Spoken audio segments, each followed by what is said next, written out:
우리가 예수 믿고 신앙생활하면서 신구약 성경을 통하여 성경의 여러 인물들을 접하게 됩니다. 그런 인물 가운데 우리가 특별히 흠모할 만하고 참 이러한 신앙의 삶을 나도 살고 싶다라고 하는 그와 같은 신앙의 모범을 보여주는 그와 같은 신앙의 인물들이 있습니다. 그 중에서 구약의 대표적인 인물을 뽑으면 여러 우리 각자가 다 다르겠지만 우리가 잘 아는 하나님 주님의 마음에 합한 하나님의 마음에 합한 자라고 그렇게 하나님의 인정을 받았던 우리 다윗. 그래서 우리 자녀들 이름 가운데 미국에서 큰 자녀들이 데빗이라고 하는 이름이 많습니다. 그런가 하면은 또 다니엘, 사자굴의 다니엘, 적어도 4개의 왕들을 거치면서 4명의 왕들을 모시면서 포로였지만 오히려 그곳에서도 하나님의 거룩한 복음의 능력 그리고 하나님의 영광을 위해서 살았던 다니엘, 바벨론의 총리였으며 이어서 세워졌던 메대와 파사의 또한 총리 역할을 했던 그 같은 다니엘. 그래서 여러분 자녀들 가운데 데넬이라고 하는 그렇게 영어 이름을 지은 자녀들이 꽤 있습니다. 신약으로 넘어오면 가장 많은 이름이 폴입니다. 사도 바울. 바울이라고 하는 우리가 잘 아는 이방인의 사도였으며 또한 오가는 모든 특별히 그리스도의 은혜 가운데서 그의 복음을 위한 그 족적이 그 누구와도 비교할 수 없는 그와 같은 독보적인 그와 같은 하나님의 은혜의 장중에 붙들려 쓰임 받았던 바울. 또 피로라고 하는 이름을 많이 씁니다. 베드로. 그런데 오늘 본문 말씀에 등장하는 이 요셉이라고 하고 또 조라고도 그렇게 하는 이 요셉이라고 하는 인물이 저는 저희 둘째 아이를 하나님께서 이 미국에 와서 하나님 주셨을 때 많은 이름 가운데 성경의 인물 가운데 찾다가 이 요셉이라고 하는 이름을 둘째 아이에게 지어줬습니다. 여러 가지 이유가 있지만 첫째는 이제 인물들 가운데 이 성경 인물들 가운데 믿음이 좋아야 되겠고 믿음에 따라서 하나님께서 특별히 하나님의 영광을 위하여 이왕이면 형통한 삶을 살면서 좀 귀하게 쓰임을 받는 그리고 거기에다가 이제 하나 더 덧붙이면 성경의 기록에 보면 인물이 좋은 이왕이면 다홍치마라고 그래서 이제 성경 기록을 보면 이 요셉에 대해서 창세기 39장에 보면 그의 주인이 여호와께서 그와 함께 하심을 보며 또 여호와께서 그의 범사에 형통하게 하심을 보았더라. 그의 삶이 주님과 하나님이 함께 하셨고 형통한 인생을 살았다는 것입니다. 또 39장 6절에 보니까 요셉은 용모가 빼어나고 아름다웠더라. 아주 핸섬했다는 거예요. 그 다음에 또 23절에 보니까 이는 여호와께서 요셉과 함께 하심이라 여호와께서 그를 범사에 형통하게 하셨더라. 그의 생애에 있어서 모든 일에 형통하게 하셨다는 그와 같은 이야기가 나옵니다. 그래서 이제 요셉이라고 하면 우리에게 일반적인 우리에게 이해가 어떻게 되냐면 요셉이라고 하는 인물은 꿈을 가지고 하나님이 그의 어렸을 때 주신 꿈을 가지고 그 꿈을 이루기 위하여 그의 일생 동안 그 집중력과 인내심을 붙잡았던 그와 같은 의지와 집념의 사람이었다. 이런 생각을 우리가 요셉이라고 하는 인물을 통해서 합니다. 그리고 우리가 잘 알듯이 애굽의 총리가 되었고 그의 가족들을 흉년 가운데 구원하였던 그래서 특별히 자기뿐만 아니라 자기의 모든 가족들 그리고 궁극적으로 이스라엘이라고 하는 하나님의 민족과 나라가 세워지는데 결정적인 역할을 담당했던 인물입니다. 그래서 요셉에 대해서 이런 이미지와 좋은 생각을 가지고 있는데 성경을 다시 곰곰이 이렇게 열어놓고 보면은 꼭 그렇기만 한 것이 아니라는 것을 깨닫게 됩니다. 오늘 우리가 읽은 이 시편 105편은 하나님의 인자하심에 대해서 이야기하면서 하나님의 인자하심을 하나님께서 그의 택하신 이스라엘 백성들을 통하여서 어떻게 하나님의 인자하심을 친히 보여주셨는가라고 하는 것을 쭉 설명하는 가운데 요셉이라고 하는 인물이 등장합니다. 그래서 오늘 이 요셉이라고 하는 인물에게 하나님께서 보여주셨던 하나님의 인자하심. 그래서 오늘 말씀이 여호와의 인자하심을 붙잡으라 하는 것입니다. 요셉은 우리가 앞에서 봤듯이 그의 범사에 형통했고 그의 모든 것이 다 잘 되었다. 그래서 이왕이면 내 인생도 내 삶도 아니면 우리의 자녀들도 이왕이면 이런 이름을 가지고 그냥 만사형통한 삶을 살았으면 그렇게 우리들이 생각하지만 하나님의 그 인자하심이 하나님의 그를 향하신 그 은혜와 자비하심이 우리가 생각하는 것 같은 만사형통한 길이 아니었다는 것을 오늘 우리가 읽은 성경은 증거하고 있습니다. 그 부분을 우리들이 함께 살펴보면서 하나님께서 우리에게 주신 2020년 새해도 아니 우리의 남은 우리의 삶이 어떠한 형편과 어떠한 경우에도 여호와의 인자하심을 붙잡고 왜요? 요셉의 삶에 그와 같은 여호와의 인자하심이 나타났기 때문에 그의 요셉에게 나타나는 그 인자하심을 우리들이 보면서 우리에게도 동일하게 나타나시는 여호와의 인자하심을 붙잡고 모든 환경 가운데서도 궁극적인 주님께서 주시는 승리의 삶을 경험하는 우리 펠로십 교회와 부족한 종과 우리 모든 성도들이 되시기를 주의 이름으로 축복합니다. 이런 이제 배경을 가지고 오늘은 보통 이제 세 가지 대지를 나눕니다. 오늘은 두 가지 질문에 대한 답을 찾아가면서 말씀을 정리해 보려고 합니다. 먼저 오늘 성경을 통하여 우리는 요셉이라고 하는 이 인물이 무엇보다도 그의 삶에 있어서 일반적으로 그는 꿈을 가지고 꿈을 이루기 위해서 꿈쟁이 요셉이 하나님이 주신 꿈을 붙잡고 집념과 의지와 인내로 그 꿈을 이루었다. 어떻게 보면은 아주 강인한 그의 그 성품과 또 아주 강인한 믿음으로 그의 하나의 인생의 목표를 성취한 그런 사람으로 성경을 우리가 잘못 읽을 수 있는데 그와 같은 한 인물의 하나님의 도우심과 하나님의 역사심이 있었다. 근데 성경은 그렇게 이야기하지 않습니다. 요셉이라고 하는 그 한 인물에 하나님의 도우심이 임하신 것이 아니라 하나님의 인자하심 가운데 요셉이라고 하는 한 인물을 하나님이 사용하셨다고 오늘 성경은 증거합니다. 이제 우리가 이 예수를 믿고 신앙생활하면서 성경이 우리에게 증거하는 많은 중요한 단어 가운데 우리가 신앙생활하면서 꼭 기억하셔야 될 중요한 단어가 있습니다. 그것이 무엇이냐면 오늘 성경 이 105편 이 감사시라고 이야기하는데 이 감사시가 증거하고 있는 감사시의 이 주제가 하나님의 인자하심입니다. 바로 인자하심이라고 하는 단어입니다. 이 인자하심이라고 하는 단어가 구약 이 히브리어로는 헤세드라고 하는 그와 같은 단어입니다. 헤세드 신약으로 넘어와서 이것이 주 예수 그리스도의 은혜라고 할 때 은혜라고 하는 단어와 많이 밀접한 관계가 있지만 구약의 헤세드는 조금 다릅니다. 구약의 헤세드라고 하는 뜻은 하나님의 인자심은 어떻게 보면 불공평할 정도로 하나님의 사랑이 그의 택한 백성들에게 충만하게 어떻게 보면 편애한다고 할 만큼 그의 택한 백성들에게 부어주신 특별한 하나님의 사랑과 자비하심을 이야기할 때 그것을 인자하심이라 헤세드라고 하는 단어를 씁니다. 그런데 이 요셉이 모든 그의 삶 가운데 그 어떤 막 불굴의 의지를 가지고 그의 어떤 꿈과 목표를 이루기 위해서 힘들고 어려운 가운데 산 사람이 아니라 모든 그의 환경과 그의 삶 가운데서 요셉이라고 하는 한 인물은 하나님의 인자하심, 헤세드를 붙잡고 살았던 사람이라고 오늘 시편 105편은 우리에게 증거하고 있습니다. 이 부분이 우리가 놓치지 말아야 될 우리의 신앙에 있어서 너무너무 중요한 사실입니다.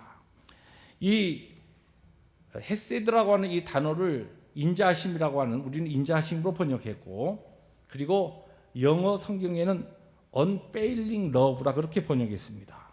그러니까 실패하지 않는, 끊이지 않는 또는 실수하지 않는 그와 같은 하나님의 사랑입니다.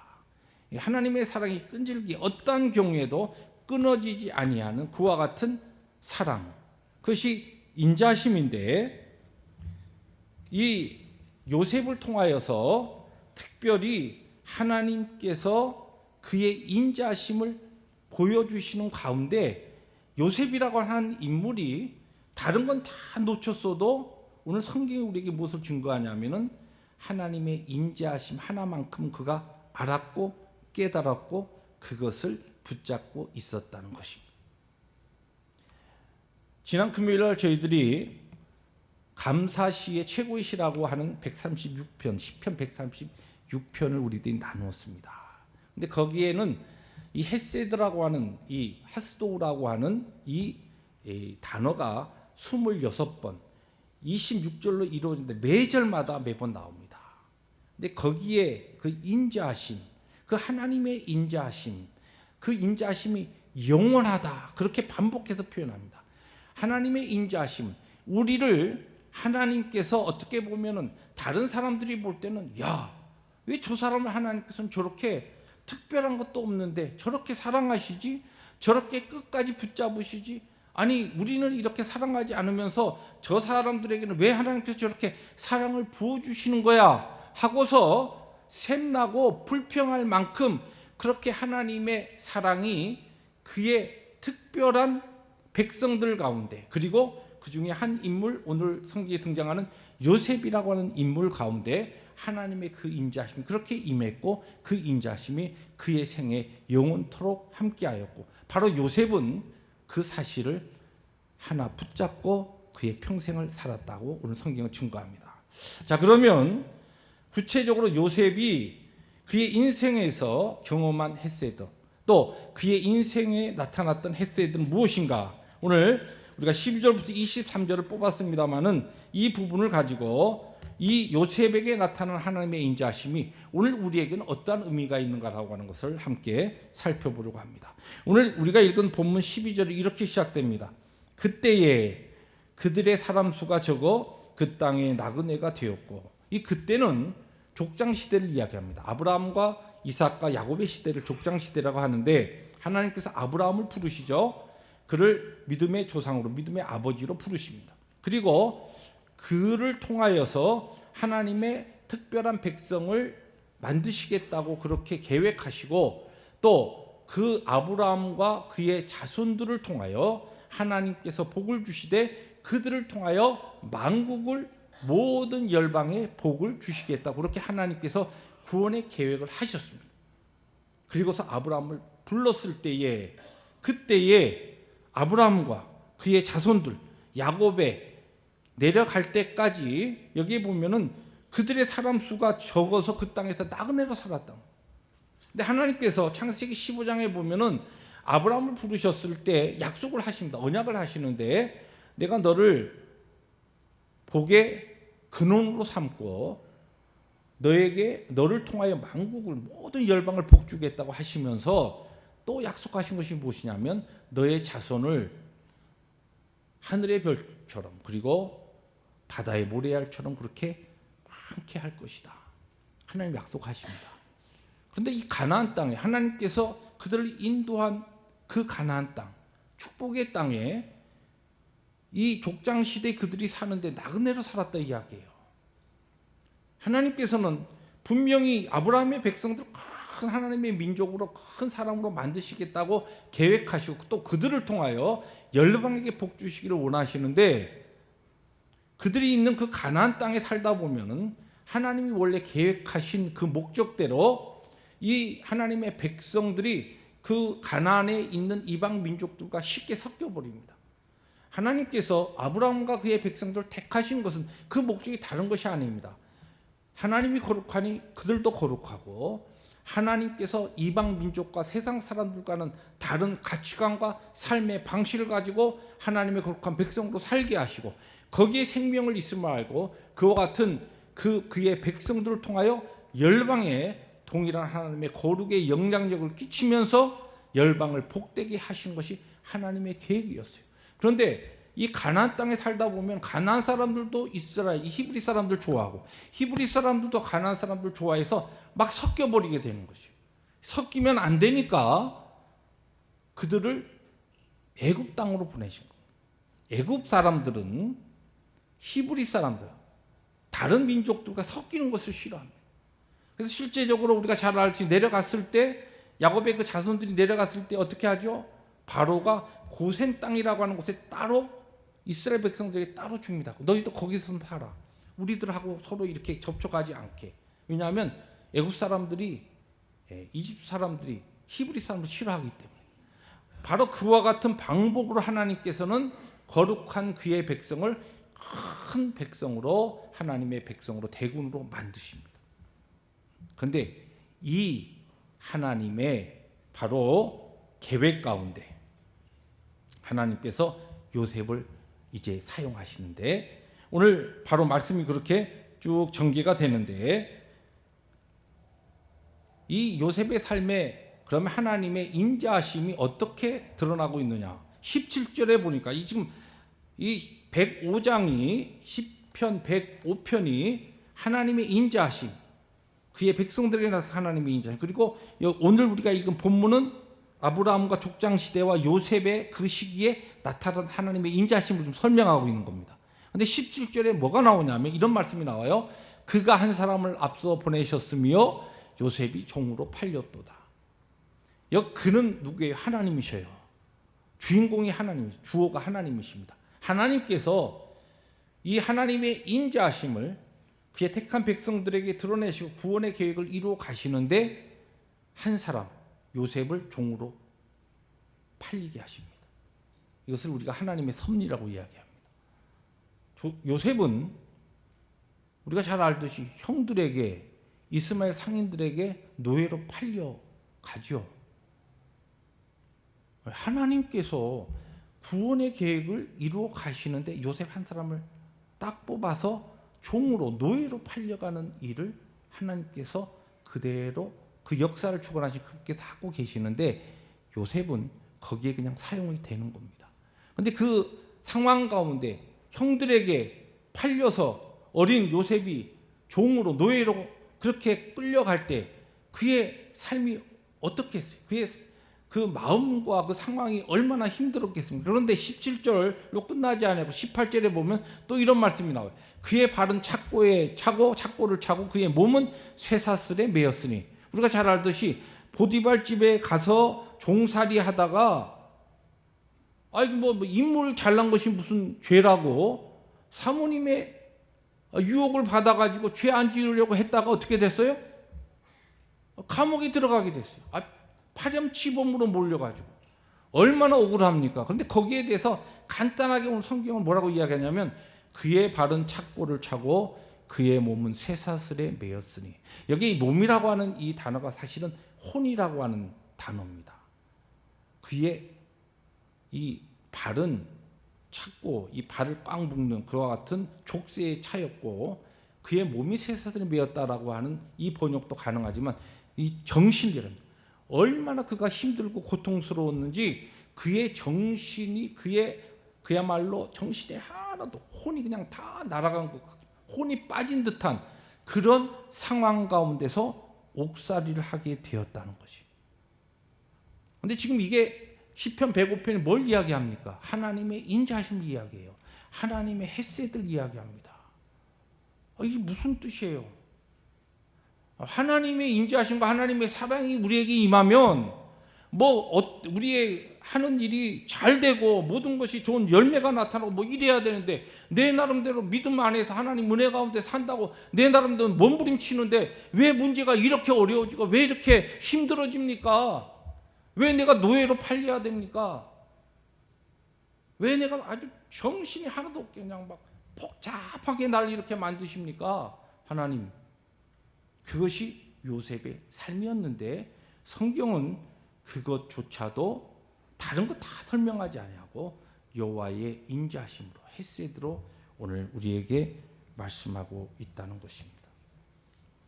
사랑하는 성도 여러분, 질문 하나 하려고 합니다. 이 지금 발이 착고에 딱 차여지고 착고를 차고 이 발의 족쇄입니다. 그의 몸이 또는 그의 정신이 그냥 온몸에 쇠사슬에 매여 있는 그와 같은 아주 극심한 고통 가운데 있었던 이 요셉이 낙심했을까요? 낙심하지 않았을까요? 절망했을까요? 절망하지 않았을까요?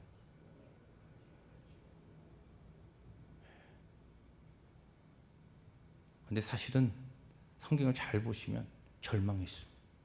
낙심했습니다. 성경 그것을 일일이 기록하고 있지 않지만 오늘의 말씀의 비트윈 라인에 그것을 이야기해요. 절망했어요. 낙심했어요. 왜 내 삶이 왜 이런가? 그런데 그 다음에 오늘 19절 말씀입니다. 그의 말씀이 그를 단련하였도다. 말씀은 우리와 같이 이렇게 성경이 있었던 시대가 아닙니다. 그의 부모들로부터 전해들은 하나님의 언약과 약속입니다. 아주 몇 말씀 되지 않는 거예요. 하나님의 계획, 하나님이 그들을 히브리 민족을 하나님의 백성으로 그렇게 거룩한 백성으로 삼으셔서 하나님이 그들의 하나님이 되고 그들이 하나님의 백성이 되어서 하나님의 영광을 살게 하신다는 그것, 그 계획과 목적을 가지고 하나님께서 지금 일하고 계신다. 그 약속, 그리고 너희들을 통하여 열방을 복되게 하며 너희들을 통하여 내가 너희를 또한 복 주시겠다고 하신 그 말씀으로 그 상황 가운데 너무 절망스럽고 너무 낙심되지만 그 말씀을 붙잡고 그 절망과 낙심을 밀어낸 겁니다. 여러분, 믿음의 사람들이, 신앙의 사람들이 전혀 낙심하지 않고 전혀 절망하지 않고 살아가는가? 아닙니다. 어떠한 경우에는 완전히 낙심과 절망과 우리의 삶의 환경으로 인하여 정말 사도 바울의 고백처럼 살 소망이 끊어지는 그런 상황에도 우리들이 들어가기도 합니다. 그런데 중요한 것은 그러한 때에 오늘 성경 뭐라고 이야기하냐면 바로 그 상황에도 여전히 하나님의 헤세드는 인자하심은 요셉에게 있었고 그것을 요셉이 말씀을 통해서 붙잡았다는 것이. 우리 신앙에 있어서 어떤 경우에도 사탄이 우리의 모든 신념과 마음과 감정과 모든 환경을 통해 우리를 막 공격할 때에도 우리가 영원하신 어떠한 경우에도 변함이 없으신 여호와의 인자하신 헤세드를 붙잡아야 하는데 무엇을 통하여 붙잡느냐? 하나님의 말씀을 통하여 붙잡아야 되는 거예요. 말씀이 우리를 살리고 말씀이 우리를 승리케 하고 말씀이 우리를 모든 시험에서 꺼내주는 겁니다. 바로 요셉은 이와 같은 그 힘들고 어려운 상황 가운데 여호와의 헤세드를 알았고 말씀 가운데 그 인자하심을 붙잡았고 그래서 그 다음에 보면은 그 힘들고 어려운 때를 꼿꼿이 감옥에서 기다립니다. 그 다음에 왕이 사람을 보내죠. 거기에서 나옵니다. 그리고 하나님의 계획하신 그 계획 가운데, 구원의 계획 가운데 그의 삶이 하나둘 변화되기 시작합니다. 사랑하는 성도 여러분, 우리가 예수를 믿고 살아가는 동안에 우리의 삶이 예수 믿고 살아가는 그 오늘 이 참 광야 같은 삶에 있어서 뭐 좀 이왕이면은 좀 좋은 일, 좀 형통한 일, 이런 일만 있으면 얼마나 좋겠습니까? 그런데 성경은 그렇지 않다고 이야기합니다. 요셉이라고 한 사람이 범사에 형통했다고 성경은 이야기하는데 열어놓고 보면 무슨 범사에 형통합니까? 맨 마지막이 어떻게 조금 나았을 뿐이지 그의 삶 전체가 어떻게 보면 가장 고통스럽고 힘든 삶을 지냈어요. 우리 인생은 우리 모두에게 사실은 우리 모두가 고백할 수밖에 없는 게 뭡니까? 고난입니다. 재난을 당하고요. 어떤 경우에는 비난도 받고 미움도 받습니다.